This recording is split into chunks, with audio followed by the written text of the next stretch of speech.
Oh my God, who is this? Yeah. Oh my gosh, who is singing so funny? Yeah. What we got? We got science. What? We got music. Put them together, let's use it. Wait. Let me be the substrate in your ear receptors. And let this not just be one endeavor. I get crunk on the science. Yeah, I pull the lever. And with the music, I just hope you say, dang, you clever. Whatever. Bring it, master what matters. All the while my life is scattered. You surge on in general. I guess you're David Satcher. And you bet I got you when it comes down to the laughter. And whatever may come after. Scientifically sound so profound. Gonna convert energy like it's dollar to the pound. Just listen to this while you're making some hash browns. Or maybe later after you raking some cash mounds. Who am I? It's Ralph from the South, who raps out his mouth. And we bring the music to the science that's around.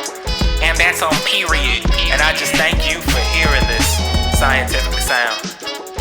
Oh my God, I'm so excited. I'm so excited.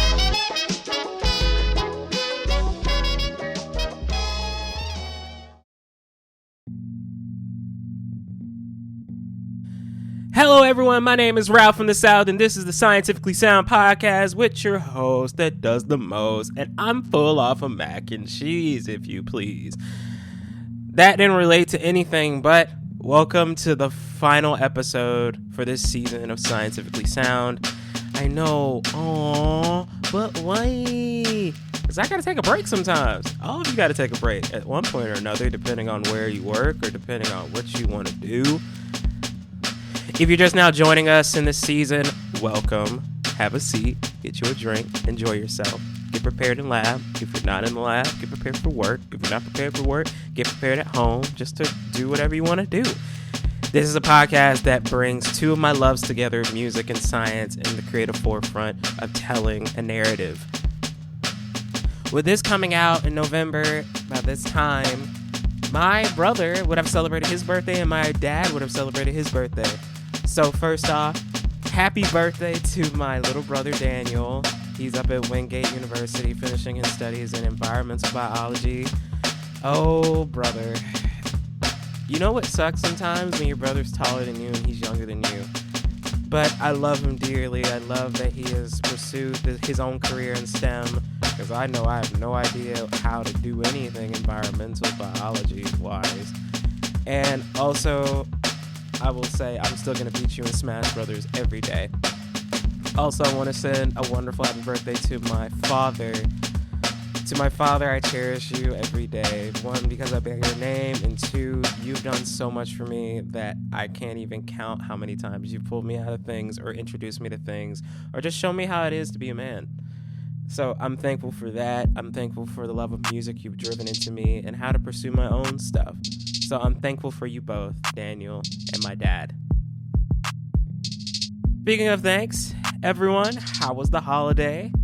Did you eat too much mac and cheese like I did? Did someone put raisins in the mac and cheese? Because it's on site if you do that. I don't understand the taste palette, so I can't tell you anything.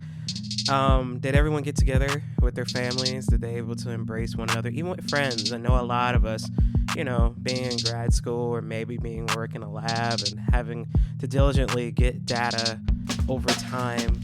And when it comes time for the holidays, we don't get that special chance to spend time with people we love. And I hope everyone was able to spend time with people they love.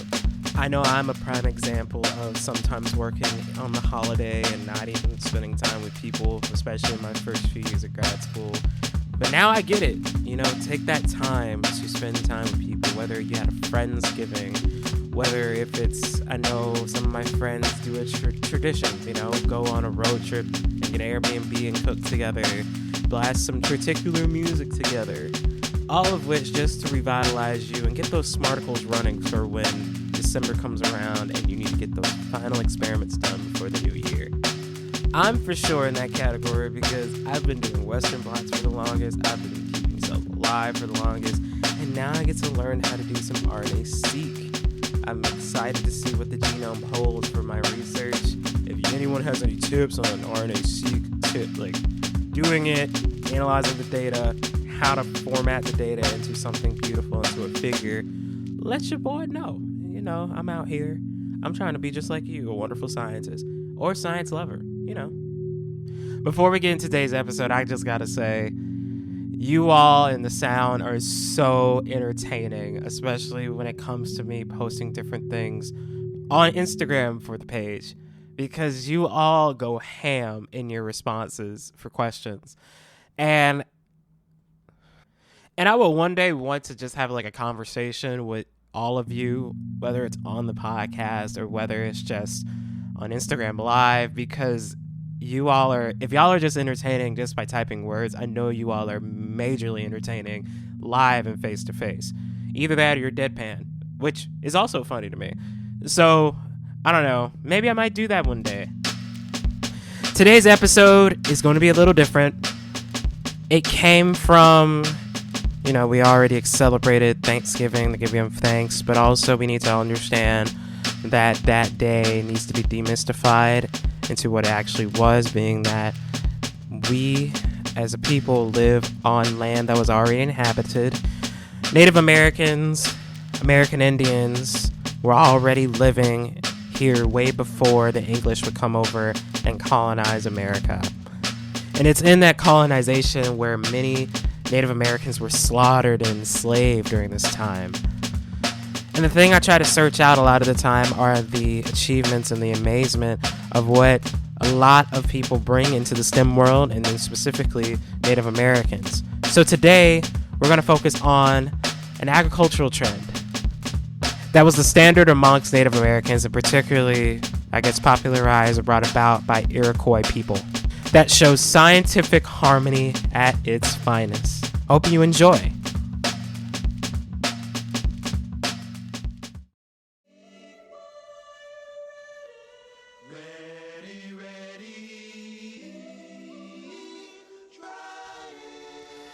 Growing up in the church as a kid is a particularly unique experience. Even more so when your father is one of the musicians. Being in the church allowed my mind to expand, of course spiritually, but also musically. Sure, it goes to say, you know, there were hymns sung by the deacons, and of course there's the occasional whooping of the pastor when he's reaching the end of his sermon, or her end of the sermon, or their end of the sermon. But there is one facet that I hold near and dear to my heart, and it's a performance done by a mass choir or a worship team.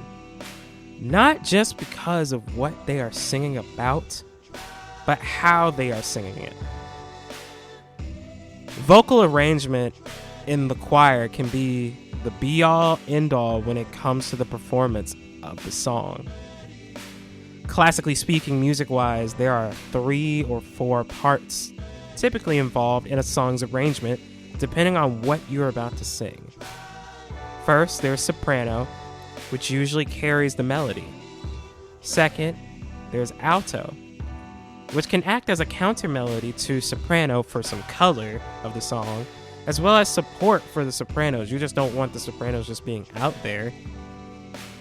And lastly, the tenor, as well as the bass, the bottom, carrying the foundation of the choral powers that be. There are even variations involved with this setup in order to flesh out the melody further, all towards reaching this blessed moment called harmony. It is these parts of harmony that are the basis of many popular boy and girl groups. You know, we have Jackson 5 singing Never Can Say Goodbye to Destiny's Child's Survivor. You have In Vogue breaking it down in My Lovin', Never Gonna Get It, Never Gonna Get It, to the Marcells, Howling in Blue Moon. And for me personally, there is a vocal group out here in Minneapolis that I am able to hear sometimes, many Sundays out of the years, called the Say Quartet. It features the Doublette family, a trio of sisters and their mother singing together. Ivory Doublette of Say, the soprano of the group, stopped by to give her thoughts on harmony and vocal arrangement. What did 0 say to 8? Nice belt. I learned that from a 4-year-old. It's really great. I use that everywhere I go. So my thoughts on vocal arrangement. Okay, this is just my opinion. In my mind, the soprano, that melody line, is the most memorable part of the song. It's the part that you want to stand out. And then you add the alto to support it and also to enhance it. So it adds like a little bit of flavor to the pot. Then you want to add the tenor. That just kind of thickens the stew. It really just like makes it a little more meaty. Then you have that bottom, that bass. And it kind of keeps you all together. It's similar to when you do instrumentation, that type of arranging. You have a bass, like an electric bass or an upright bass, and it can keep the beat for you, or it can just add that like bottom to it. This is where we come to an end. Like there's nothing gonna be below us. We're the bottom, where it ends. And then that tenor, maybe that's gonna be a trombone. You're gonna put that on, on top of the bass, and they're gonna enhance each other. One's not gonna try to outdo the other. And then say we're gonna add now violin. We're gonna put the violin in with it. It's kind of an interesting arrangement, but put the violin with it, and once again it's enhancing. Well, then we have this flute that just kind of pops out. You can't miss it. You hear it over the top, but I mean, you would kind of get tired of just hearing this flute just like forever and ever and ever. So you add that violin, you add that trombone, you add that electric bass, and then this is like this well-seasoned stew. And that's kind of how I think of vocal arrangement and choirs or quartets, and yeah.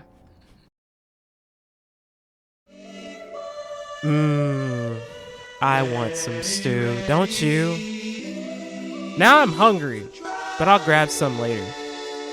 As I thought about this idea of harmony, vocal arrangement, and melodies working together, I wanted to know if there was anything similar in the science world. Harmony of this caliber isn't something that remains in music and notation, right? Right. So, sticking with the theme of food, and in honor of Native American, American Indian Heritage Month, I will discuss the scientific harmony seen within a Native American agricultural trend called Three Sisters.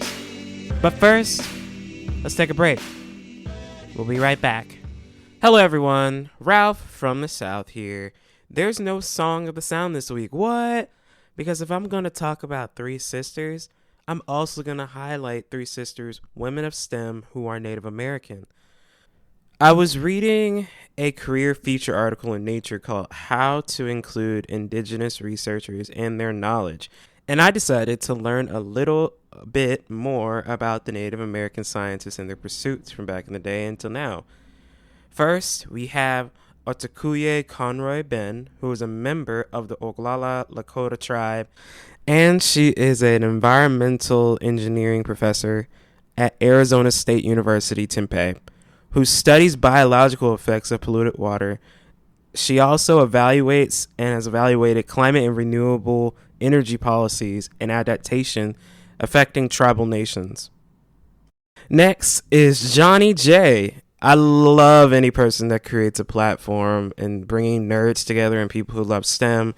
Johnny J is out of Missouri and Choctaw, and she's the founder of a tribe called Geek, which is a multimedia platform which brings all things Indigenous, Native American, and STEM to the light. And lastly, we have Deborah McGregor, who is a part of the Anishinaabe people from Whitefish River First Nation in Ontario. She's an associate professor of environmental and urban change, as well as the Canada Research Chair in Indigenous Environmental Justice at York University, focusing in on land conservation. I encourage you all to take a look at all three of the women that I've stated in their stories. They're really interesting. And let's get back to the show.